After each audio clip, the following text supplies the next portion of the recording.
Gracias por continuar con nosotros. Ahora me acompaña mi amigo del alma, una persona súper capaz, que siempre es súper analítica, por eso quise invitarlo el día de hoy a poder analizar y compartir, comentar el caso de Angie y bueno, y de esta situación que se repite en muchas personas, y ahorita te voy a decir por qué creo que se repite en muchas personas. Nuestro doctor Amir. ¿Cómo estás, Amir? Muy bien, Sandra, con el gusto de estar aquí. Ay, sí, qué gusto volver a verte. Amir, ya oíste la entrevista con Angie. ¿Cómo escuchas? ¿Qué se te despierta? Sé que siempre se te despiertan cosas. Fíjate que me parece una mujer muy bella. Uh-huh. Físicamente muy bella también. Sí, es de facciones muy bellas. Muy bonita, sí. Sí. Mira, aquí sí me siento un poquito como atorado, porque estoy tratando de enfocarme desde qué punto de vista ver las cosas, como médico, como ser humano, uh-huh. En este momento hasta como deportista.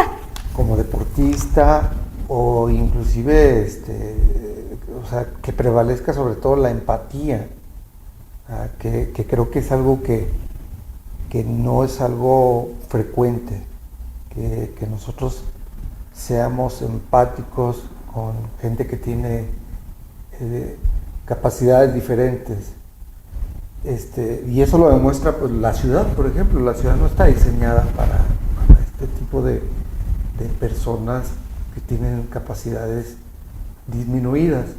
Entonces, haz de cuenta que ya desde el comienzo los términos, capacidades diferentes, uh-huh. Una vida convencional, es que venimos haciendo un camino, Amir, si te fijas, antes se le llamaba discapacitados, ¿no? Sí. O incluso algo peores palabras, sí. Y luego después era personas con discapacidad, ahora se supone que son personas con capacidades diferentes.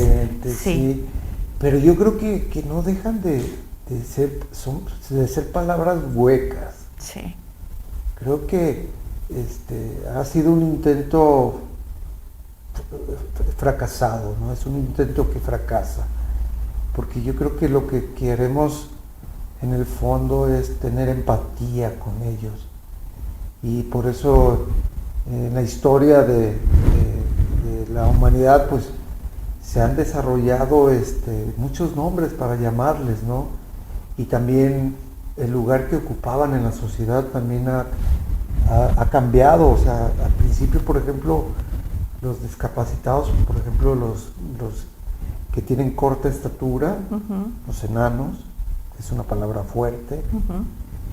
Pues eran los bufones de la corte. Uh-huh. Entonces, yo ahorita estoy haciendo un esfuerzo por ser empático, porque me acabo de dar cuenta de que en mi vida diaria no están presentes. Uh-huh. No están presentes, y eso me hace cuenta que me fue como una revelación. Creo que, por ejemplo, ahorita este programa que estamos grabando pudiera pasar que lo vea alguien y hay otro discapacitado que sabe aventar la lanza o sabe aventar la bala, y a lo mejor no lo van a escuchar. Uh-huh. O sea, probablemente de tus programas a lo mejor sea el de menor raíz. ¿Por qué? Porque yo me descubrí, o sea, cuando estaba yo escuchando la parte en donde ella es entrevistada, o sea, digo, caramba, la empatía, o sea, no existe. O sea, yo no los percibo, uh-huh. Cerca de mí, en mi mundo. En tu mundo, sí. Sí, o sea, yo digo, ay, caramba, esta enfermedad que ella tiene es una enfermedad muy rara, es de una frecuencia muy baja. Muy baja, pero es terrible. Sí. Es terrible. Sí. Y fíjate. Y pensar que aquí en Tepic hay un caso, y ahorita conozco a alguien que está dedicada a tratar de estudiar y de tener los retos que todos los demás tenemos. Digo, caramba, Una de las cosas que descubrí, Amir, en la investigación que hice con los atletas paralímpicos en aquel tiempo, era que, bueno, para empezar, que los atletas paralímpicos sacan el triple de medallas que los atletas convencionales, sí, por lo menos en México, sí, por una cuestión muy interesante. Sí. Yo sí, a pesar de que no hay una discapacidad de ese tipo, yo una vez di una conferencia que dije, todos somos discapacitados en una medida y en alguna manera. Pues la discapacidad de ver, la discapacidad de entender, de entendernos, de avanzar en la vida, de no tener algo claro, pues es un tipo de discapacidad. Todos tenemos un tipo de discapacidad.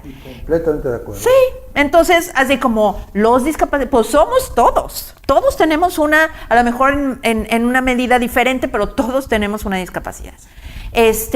Y algo que me di cuenta para empezar era esto. O sea, esta parte donde por qué los atletas paralímpicos sacan más medallas en México. Y encontré una de las tantas cosas que encontré y que voy a ir comentando un poquito, es el asunto de que México no se permite el éxito. El éxito es castigado. O sea, si tú eres exitoso, vas a tener envidia, vas a tener coraje, inclusive de la misma familia. Sí, el éxito es castigado. Pero los atletas paralímpicos se daban como un permiso porque ya está, como que quedaban fuera de la categoría de los normales, entre comillas, y donde era como, pues al cabo yo ya estoy perdido.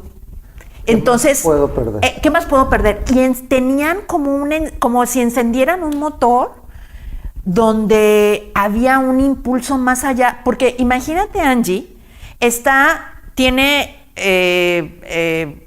parece ser que no tiene dolor. ¿Tienes dolor, Angie? No hay. Fíjate, eso es una ventaja. Sí. Tiene la discapacidad, pero no tiene dolor. Claro. Porque hay unos que sí tienen dolor, sobre todo los que son cuadriplégicos o hemiplégicos, ¿cuadraplégicos se dice? Bueno. Sí. Entonces, cuadraplégicos. Sí. Algunos de ellos sí experimentan dolor. Sí. Entonces era el vivir con dolor ya tiene una categoría aparte, Amir. Sí. O sea, es vivir con dolor en una vida normal. Más aparte, ellos que quieren hacer un ejercicio del deporte. Entonces, tenían más medallas porque estaban fuera de la competencia convencional. Es como, si sacan medallas no van a ser son héroes. Son héroes y no son personas normales con éxito. Aquí México no soporta el éxito. Y entonces en mi investigación empecé a checar qué otro país en el mundo tenía este fenómeno. Sí. Porque es un fenómeno donde los reciben poco apoyo, también los convencionales reciben poco apoyo, pero menos los paralímpicos. Claro. Porque si tú te fijas en las redes de televisión, pasan los olímpicos, pero los paralímpicos no los pasan. No, ya no. Es como que si no nos interesa, ¿no? Es que no hay patrocinio. Así es. Y aparte, de repente puede resultar incómodo para la gente ver eso. Es como, no está padre, no se ve bonito, o sea, se ve que están batallando, entre comillas. Entonces, es así como, No, y luego, o sea, no está en el esquema tan fuerte de perfección. De la competencia, de lo que el deporte significa. Ya ves de dónde viene el deporte, de la Grecia y estos dioses perfectos, ¿no? Entonces, yo lo que veo, yo sí los veo. Por eso me fui a hacer esa investigación. Me llama mucho la atención por qué alguien, si tú eres deportista, ya no sé qué tanto seas, pero en su momento hasta cruzaste la laguna de Santa María a nado. Yo soy una deportista amateur y de amateur viene de la palabra amor, o sea, porque nomás por puro amor, porque que digas tú aquella cosa, no para nada. Pero da flojera. Ir a levantarte a hacer deporte, tú así a lo mejor porque tienes mucho trabajo, porque anoche te desvelaste, porque lo que tú quieras. Y entonces ir a hacer deporte de repente es así como, es pesado. No cualquiera lo hace. O sea, no cualquiera lo hace. Ahora imagínate con una discapacidad. Personas que entrevisté en el Centro Paralímpico que vivían lejísimos del Centro Paralímpico, que venían en silla de ruedas vendiendo dulces, atropellado uno, que me acuerdo mucho de ese caso, fue atropellado 7 veces por camiones que no lo podían ver. Entonces él tenía que llevar una banderita alta para que lo pudieran ver los camiones, porque al atravesar la calle lo atropellaban. Y él venía vendiendo dulces y llegaba y me dijo, lo difícil es que en la calle me respeten. El entrenamiento es lo de menos. El entrenamiento es nada. Sí. Entonces, ¿qué hace estos seres espiritualmente superiores? Fíjate, Sandra, que yo no creo esta parte.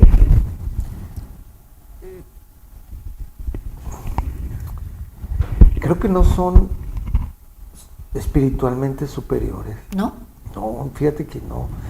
Esa es la parte que a mí me está chocando, porque quiero ser empático, pero también esta parte médica y la parte de conciencia que hemos desarrollado con el tiempo, con las terapias y todo, yo te diría mi opinión, lo que vi. Uh-huh. Bueno, no son superiores espiritualmente. Creo que son adictos a los niveles de neurotransmisores que se generan en el deporte. En el deporte. Okay. Pero eso no los hace menos valiosos. No, espérame. No los hace más valiosos que la gente normal. Uh-huh. O sea, no los hace más valiosos, sino que llegan a tener una vida, o ellos están buscando tener una vida parecida a lo que debió haber sido su vida. Uh-huh. Y creo que desarrollan 2 estrategias. La primera es ser muy superficiales. O sea, a mí me parece que no buscan la plática profunda, no buscan enterrarse en las emociones. O sea, tienen muy bien desarrollado a qué nivel se mantiene sobreviviendo la plática. O sea, que no entre más allá. O sea, el día, pues me levanto, el amor, no, pues me ha ido bien. O sea, no es la opinión precisamente de alguien superior espiritualmente. O sea, yo no lo considero así, Sandra. Okay. Ahora, creo que lo que pasa es de que han desarrollado 2 estrategias. O sea, una es una coraza en donde no dejan, porque viven con un dolor espiritual. O sea, ¿por qué yo? ¿Sí? Uh-huh. Y luego desarrollan la adicción a este caldo de neurotransmisores y hormonas que se elevan con el ejercicio, que los hace sentir felices. Entonces, esas son las 2 estrategias. Ahora, estamos, bueno, no tenemos que estar de acuerdo, pero tenemos también las personas con discapacidad que no practican el deporte. Sí. Que ese es otro... Habría que ver. Otro tema. Habría que ver en qué estado están. Sí, habría que ver. Que tú sabes, bueno, el deporte siempre brinda esta sensación como de bienestar y todo, siempre, ¿no? Sí, pero por ejemplo, en la rutina de una persona exitosa, uh-huh. En la rutina de una persona exitosa hay buena comida, hay ejercicio, equilibrio, hay satisfacciones con el trabajo, uh-huh. con los resultados, uh-huh. con los hijos, con el amor, uh-huh. el sexo, ¿sí? Entonces en una rutina de una vida, no pongamos normal, sino una vida, hay un ingrediente de emociones durante todo el día. Y todas por lo general son a ser placenteras o cuando menos satisfactorias, de que llegas y duermes a gusto, creo yo. ¿Sí? Vamos esa es la vida, digamos, deseada, ¿verdad? Ahora, regresemos a lo que tú dices. Todos tenemos una discapacidad, pues sí. O sea, la mayoría de las vidas tienen alguna discapacidad. Tienen alguna discapacidad. ¿Verdad? No precisamente un cuerpo mal desarrollado, pero sí actores y pensamientos, lógicas incorrectas, creencias limitantes, lealtades malentendidas, y bueno, eso son vidas que llegan al final del día, a la noche, con mucho desagrado. Sí, claro.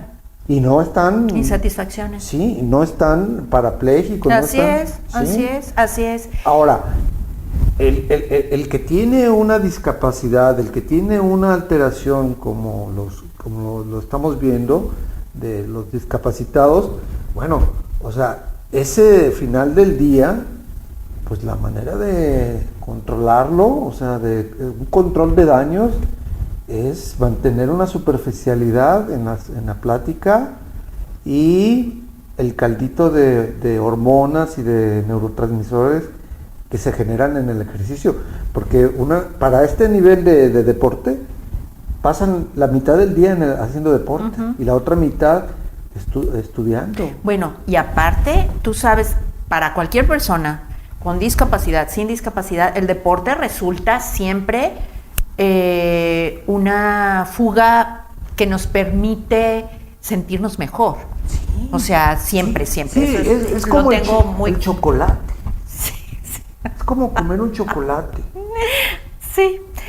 Fíjate que para desarrollar a lo mejor un poquito más mi punto de vista, cuando yo entrevisté a algunos de ellos, como algunos no tenían el mismo nivel de adaptación que las personas que habían nacido con una discapacidad, por ejemplo, personas que habían tenido accidentes, y muchos sí lograban teníamos unas entrevistas que obviamente por cuestiones de tiempo aquí no alcanzo a profundizar, seguramente Angie podría profundizar más.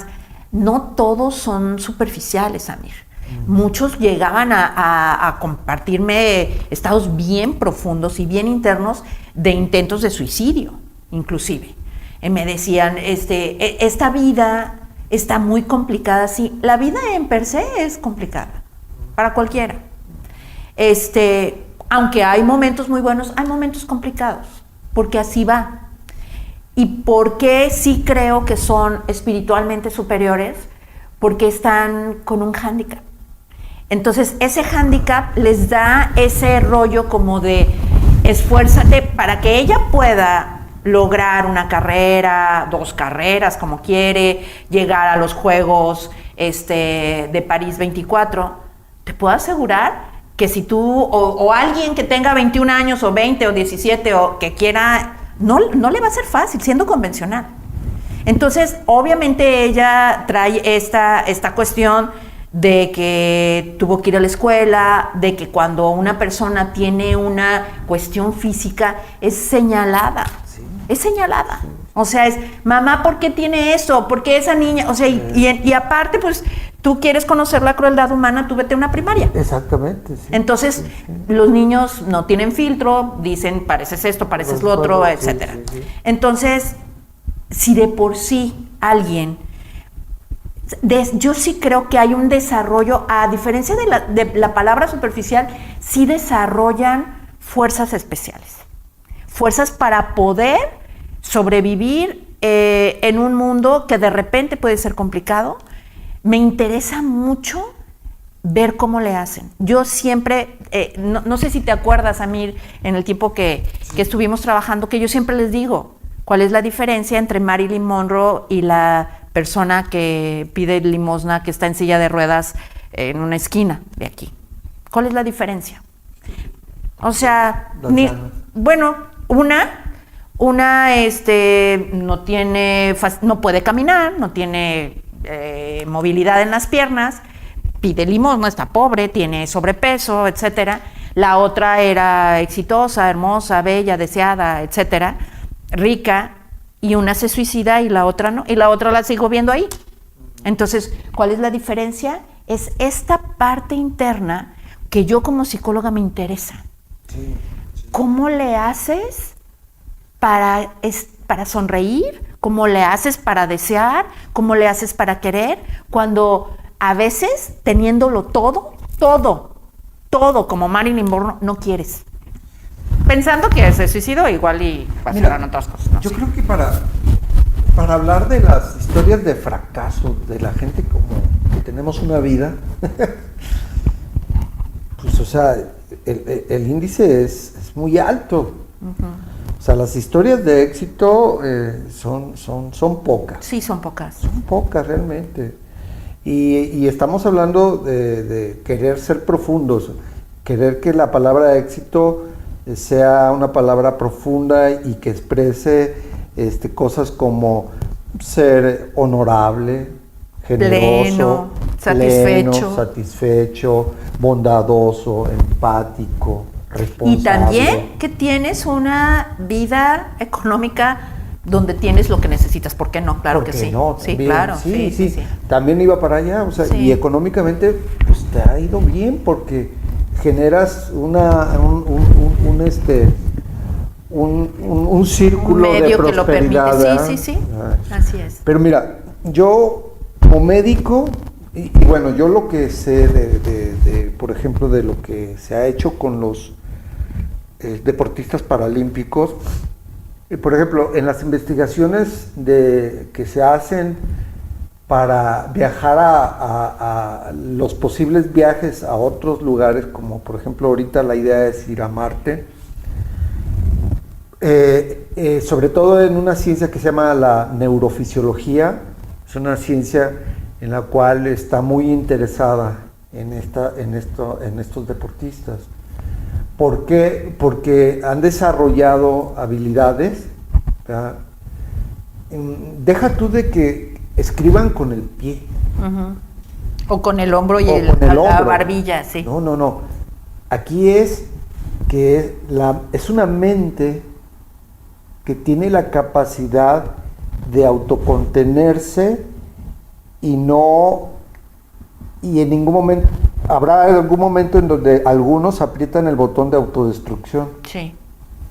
Pero la mayoría de ellos desarrollan, no la mayoría, porque no lo sé, pero algunos de ellos desarrollan habilidades para contenerse, estar en un cuerpo que no desean, que no es justo, una enfermedad que no saben por qué les tocó, y esa mente la tienen contenida a base de defensas muy importantes, emocionales. Yo ya lo vi. Por ejemplo, ahorita estábamos platicando y ella está escribiendo en el WhatsApp.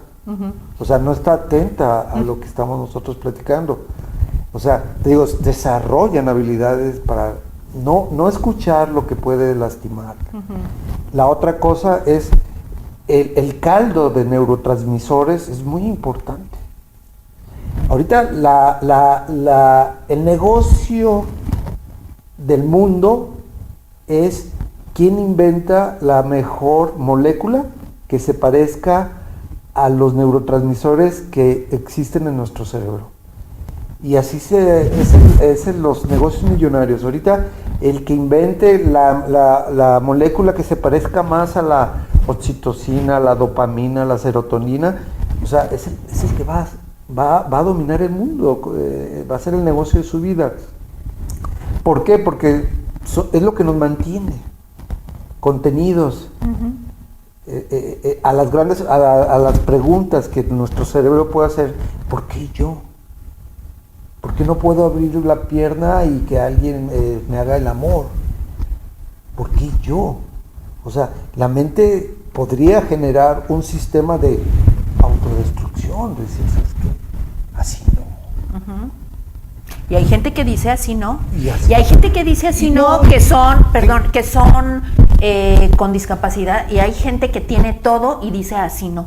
Sí, exactamente. O sea, pero, porque no está circunscrito a personas con discapacidad. No, pero el discapacitado ha generado, yo creo que las mejores estrategias. Sí. O sea, no son personas profundas, en mi opinión. Uh-huh. No son personas más espirituales. Creo que los dos mecanismos que yo veo, la coraza emocional y la producción de neurotransmisores, creo que eso es lo que los permite a algunos seguir viviendo y haciendo deporte para tratar de producir estos neurotransmisores. Ahora, a nivel de la ciencia está muy interesada en esto. Sí, claro. Te digo por qué, porque quieren saber cómo a un ser humano convencional, como lo decía Angie, se le puede encerrar 180 días en un espacio de 2x2 durante el viaje a Marte. Uh-huh. Y que no haya estas ganas de apretar el botón de autodestruirse. Claro. Entonces, y tal vez lo haría yo y tal vez lo harías tú, o sea, sí, porque claro. O sea, que te entonces, confinen a ahorita, eso. Pues, por ejemplo, hay países que sí invierten mucho dinero en los deportistas paralímpicos, uh-huh, y los están desarrollando, pero parte del interés es saber un poco más de la neurofisiología muy específica de ellos, que los ha hecho que su mente, sobre todo eso, que no todos quieran apretarle el botón de autodestrucción. Sí difiero, porque creo que esto pasa en todo el mundo, en todos los seres humanos, o sea, no está circunscrito a ellos.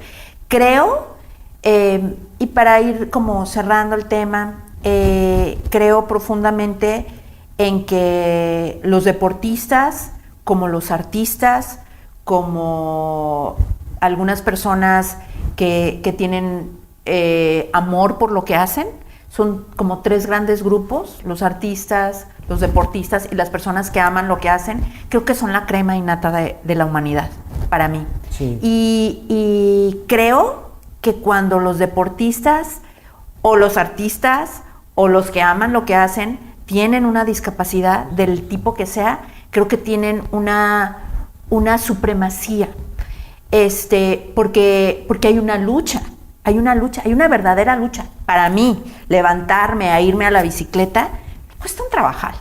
A mí me cuesta un trabajal. Y me imagino que si yo a lo mejor podría desarrollar estas habilidades que ha desarrollado, pero si a lo mejor yo tuviera una discapacidad, a lo mejor no lo haría. Y a lo mejor empezaría un proceso de depresión, que no lo veo en ella. Que puede suceder en muchos. En muchos, y hasta sin tener nada, ¿sí? Sí. Entonces digo, ¿qué hace que la vida valga la pena?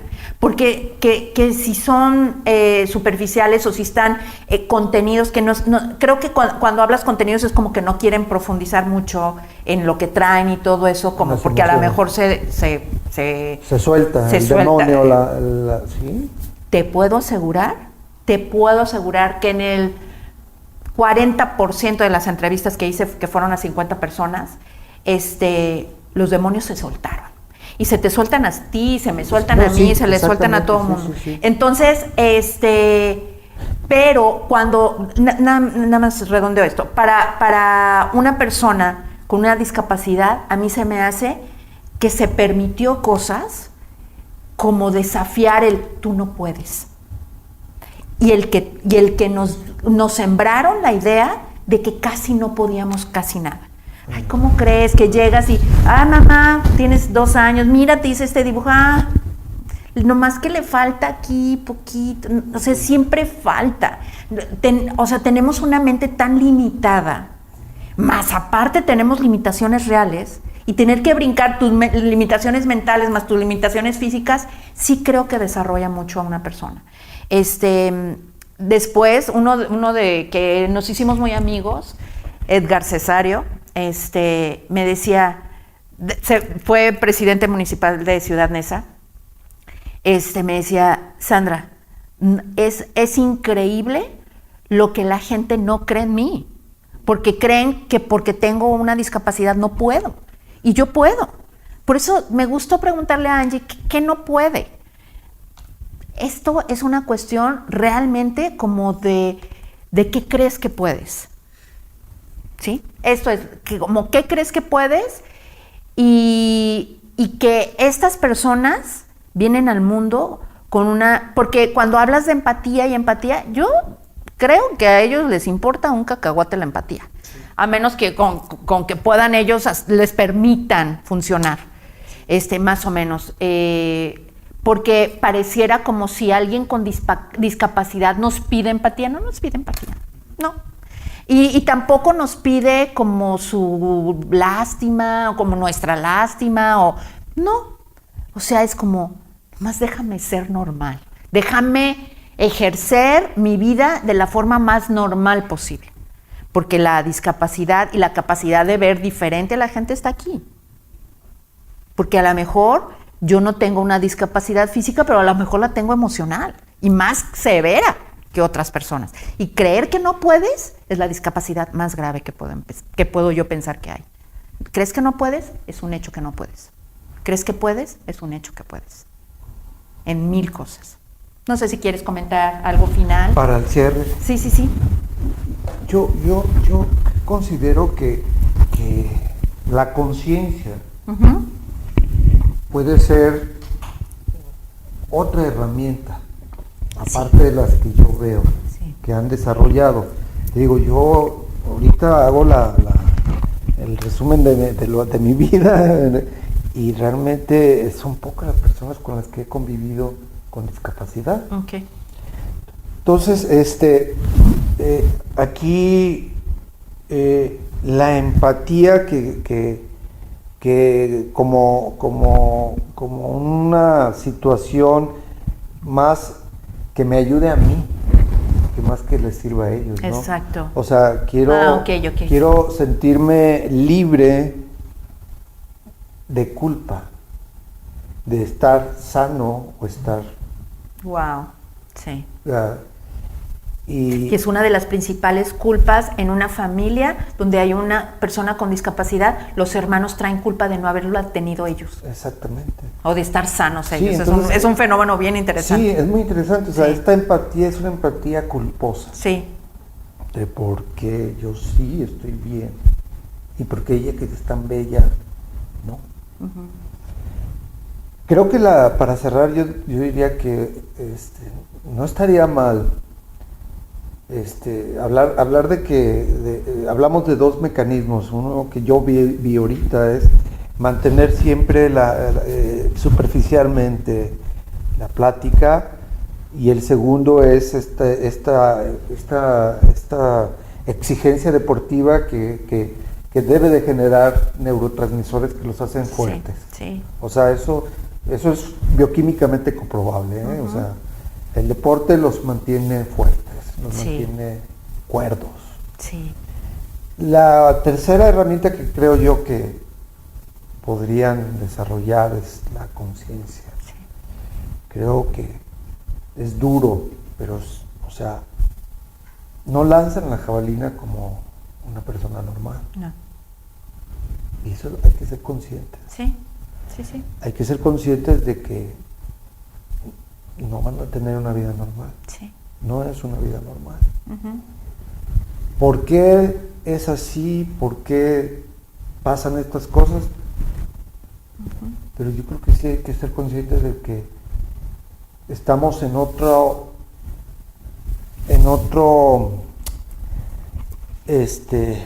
prueba existencial. Sí. Ay, me encanta esas dos palabras juntas. Creo que es siempre un reto estar vivo.